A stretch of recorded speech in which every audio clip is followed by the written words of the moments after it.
Greetings and various assorted salutations. Essentially what this is a relatively new project.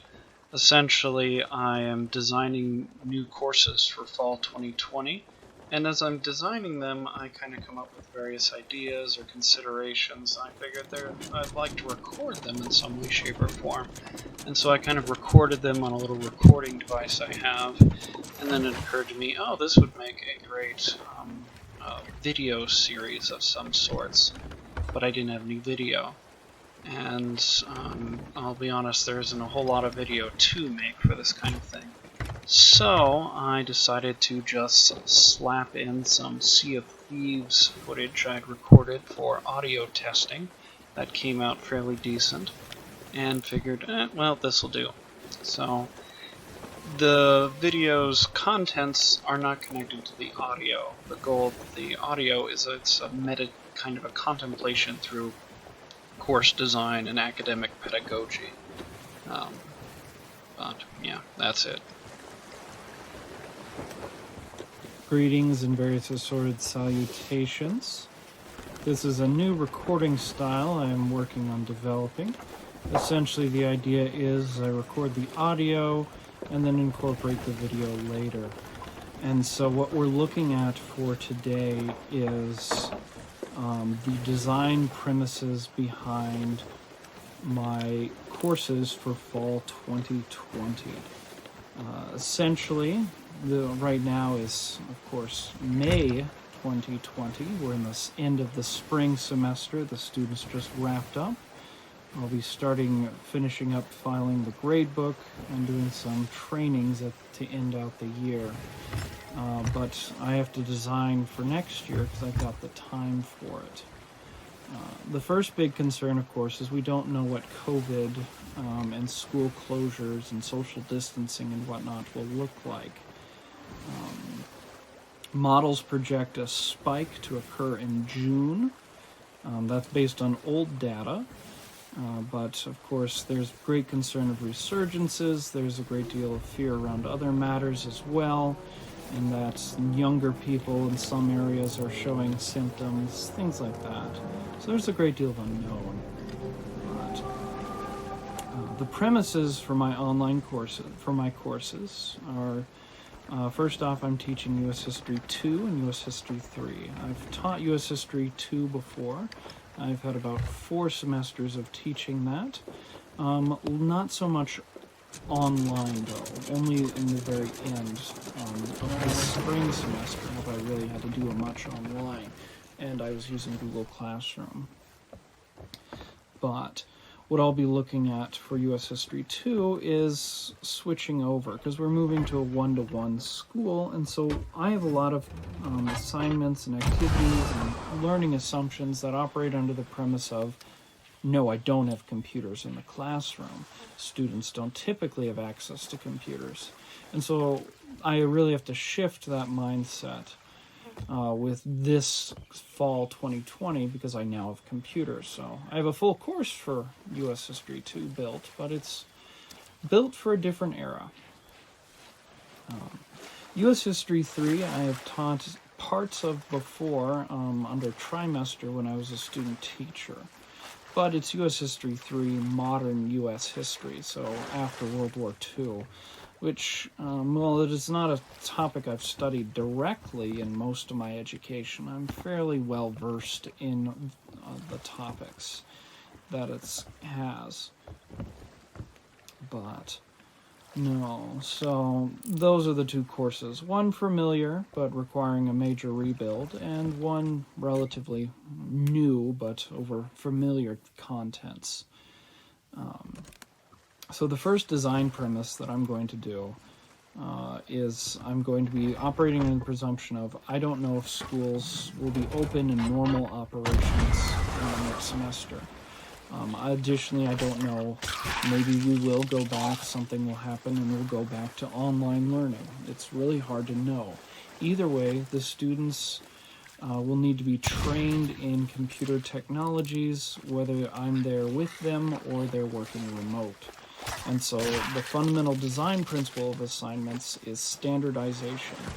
I want to make sure that when I teach the students how to do something, they can then do it that way and learn the content. And so there will be a lot of focus on standardizing material, formatting, things like that.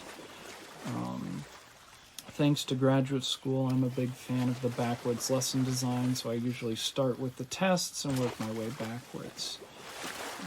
So that's another factor. So unknown circumstances for online service, backwards lesson design, and then the other premises I like to operate with is kind of a game design focus on academic content. Essentially what this is, I should link to it, I need to find the video, but essentially when you play a video game, they teach you the mechanics of the game, like the run, the jump, the dive, the dodge, the attacks. And the idea behind that is you teach the player very basic tactics, and then they expand off of those, and your game is really just around how does your character move, and you teach them the basics and then build off of that. So you might focus on one aspect at a time and build them up. With education, how that applies is a bit different, but the premise is the same. But essentially, I think from the perspective, okay, I want my students to write, so I might have to teach them what I'm looking at when they're writing. Or if I want to help them, if I want them to take notes or do things a certain way, I have to teach them how do you do things, teach them the style and manner. And so that's kind of my third design premise, is I operate from the assumption of I don't know where they're coming from, I don't know where they're going either. But while they're in my class, I'm going to teach them how things are going to operate and then use the design mechanics that I designed for that purpose to present the content. The fourth design premise I'm looking at for my classes, both US2 and US3, is interesting topics. There are some basic things that are required for graduation that are in the pacing guide, that are agreed things from the textbook that students are expected to learn. That's what they'll be tested over, etc., etc. However, there's a lot of interesting things in history that are well beyond the purview of the textbooks. As I like to say, I got interested in history because it's the study of human experiences, emphasis on plural. There are many different lives lived, there are many different stories to be heard, and so that's kind of one of the interests that I have when designing a lesson, is how can I engage the students in interesting things.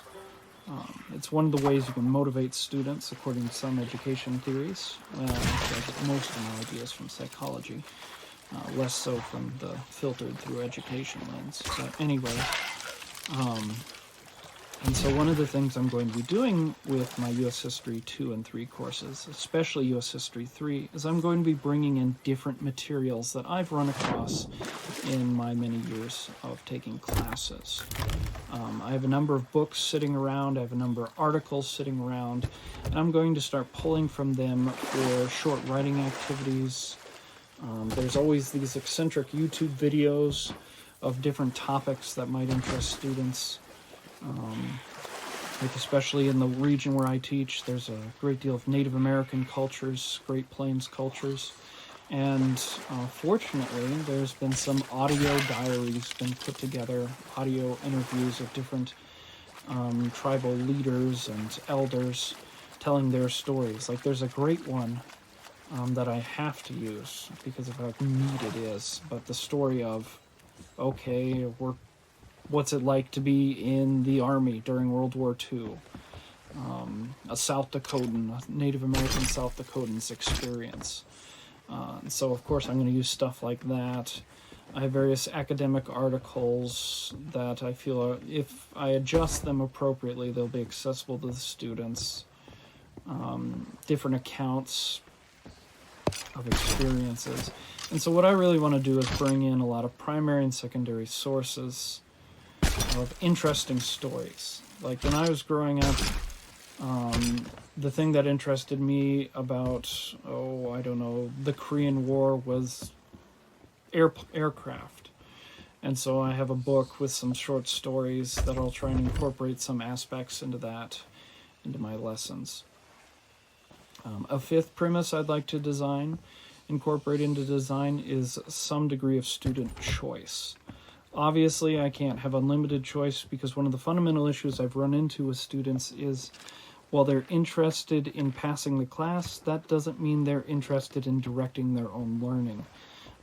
There still is a place for the expert in education, the content expert. It's very hard for a student who may not be interested in a topic to choose their own learning, but they might be able to choose things that interest them.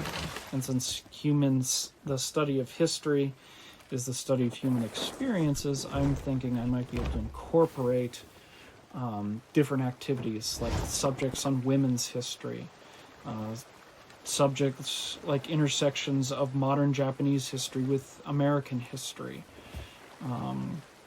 Of course, a lot of South Dakota history, and bring those in. And these activities will be different, because there's the required stuff required for the class, required for the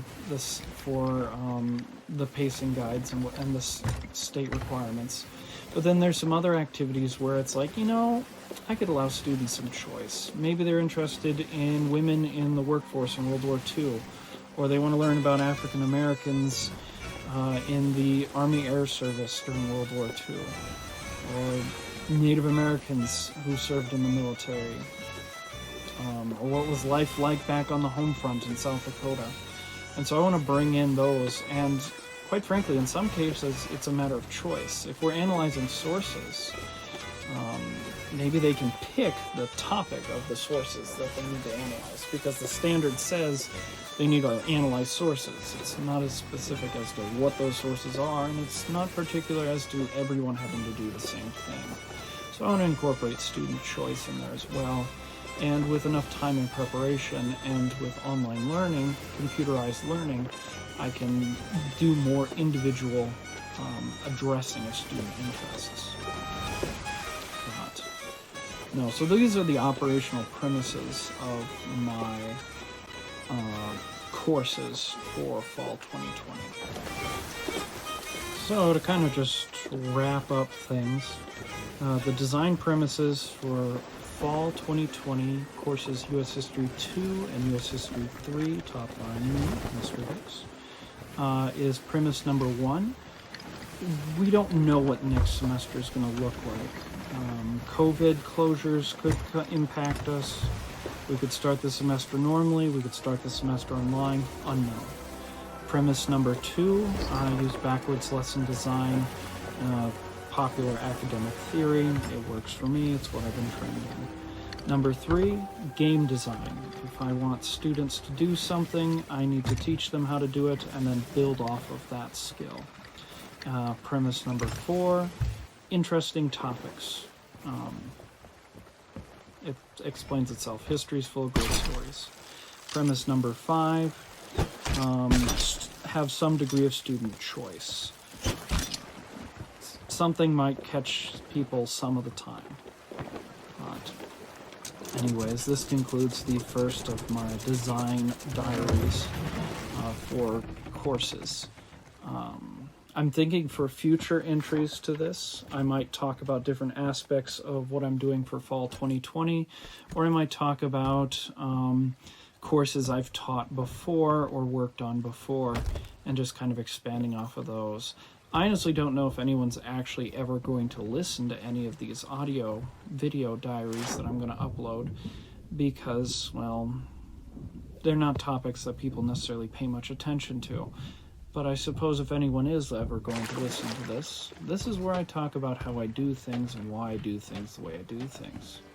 Somebody might be able to use that to their advantage if they ever bother to look. Oh well. Anyways, I guess until later.